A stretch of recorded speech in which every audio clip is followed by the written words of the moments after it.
Bonjour à tous, et nous voilà de nouveau sur notre chemin de la vie. Nous avons parlé la dernière fois sur la conversion, comment nous sommes appelés à changer quelque chose dans notre vie, à tourner davantage notre vie vers ce Christ que nous adorons, que nous aimons et qui nous aime aussi. Et comment est-ce que Jésus nous a montré son amour pour nous, sinon par tous ces gestes qu'il a fait pour nous donner ce salut? Cette possibilité de faire l'expérience de Dieu qui nous donne la joie qui est très profonde.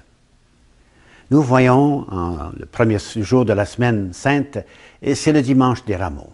Nous acclamons Jésus comme roi des Juifs, mais aussi il est roi. Et sous l'âne, il entre dans la ville de Jérusalem, et là, il est acclamé comme le roi. Hosanna au plus haut des cieux.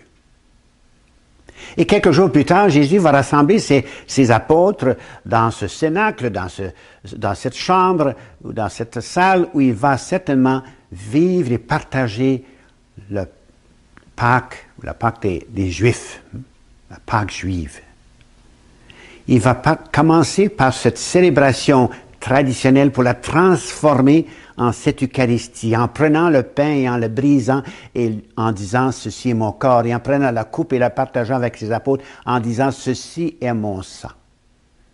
Faites ceci en mémoire de moi. » Voilà des mots qui sont très importants. « Faites ceci en mémoire de moi. » En mémoire de cet événement, en mémoire de ce salut que le Seigneur nous donne par sa vie, sa mort et sa résurrection.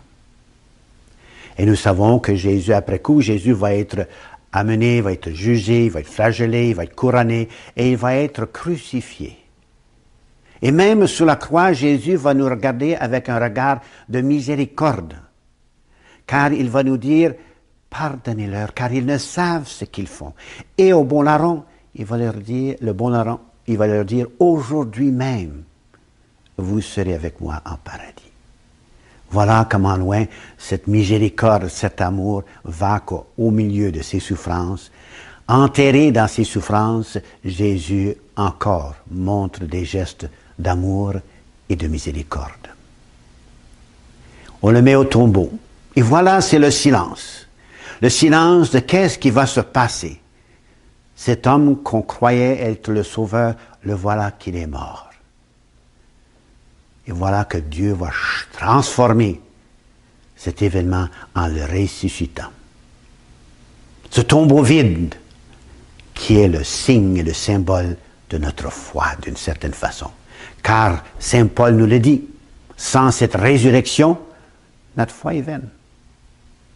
Et voilà que nous passons ce passage de la résurrection, ce matin de Pâques et ce soir où les apôtres vont recevoir l'Esprit Saint. C'est toute la vie de Jésus. La vie de Jésus, c'est de transformer nos faiblesses dans la maladie, dans la souffrance, dans d'autres moyens de conséquences de la vie. On va les transformer et va nous redonner la vie nouvelle. Ce qu'il a fait avec le pauvre, ce qu'il a fait avec ceux qui étaient dans la faim, avec ceux qui étaient aveugles, ceux qui étaient malades. Il leur a donné la santé. Et ce passage, voilà le passage du salut. Car le salut est un passage que nous vivons. Et tous les jours, nous vivons ce passage. Ce n'est pas un événement, mais vraiment un passage qui se réalise dans nos vies à tous les jours. Ce passage du mal, du pas bien qui est en nous, à ce qui est joyeux et qui est bon. Alors, le principe de ce passage, si on peut dire ainsi, est vraiment l'amour, la miséricorde, le pardon et la joie. Et c'est ça le salut, ce passage de notre état de pécheur à l'état d'un enfant de Dieu libéré par ce Christ qui est mort et qui est ressuscité pour nous et qui nous a donné le don de l'Esprit Saint. L'Esprit Saint. Continuons à vivre dans cet état de salut, si on peut dire ainsi, pour que nous puissions apporter à notre monde la joie et la paix. Joyeuse Pâques.